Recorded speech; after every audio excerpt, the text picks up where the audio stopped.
Now, the West Indies women will be looking to reverse their fortunes when they face their New Zealand counterparts in the first of 5 T20 internationals on Wednesday. The Caribbean women lost the one-day international series 2-1 to the visitors. Karen Madden has our preview. Both teams are using the intense 5-match T20 series to prepare for next year's ICC T20 World Cup set for South Africa in February. The home side, winners in 2016, will be hoping to ride the momentum following the team's 4-wicket win in the third and final ODI on Sunday, a result which prevented a series shutout.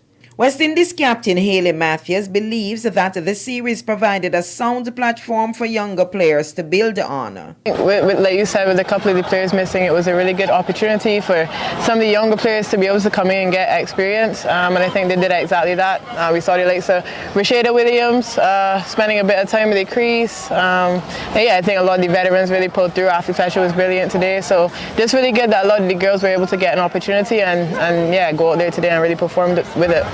New Zealand are yet to lift the World T20 title, and for captain Sophie Devine, consistency will be critical for her players against the West Indies.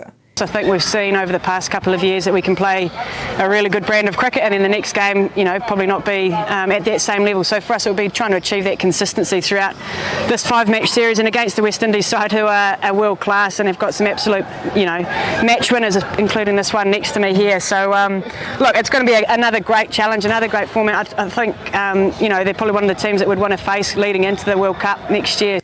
And Matthews also has her eyes set on World Cup preparation. I think just probably working out the right combinations, getting players to get a bit more experience under the belt. We've had Shabika Gajnabi at the top of the order, and I think just throwing a lot of the younger players out in it like that, giving them a chance to spend some time in the middle is really good for us. Obviously coming up against a quality side like New Zealand as well is going to be really good prep for us. So hopefully we can go out there and really gain some experience and learn a bit about ourselves going into the T20 World Cup next year.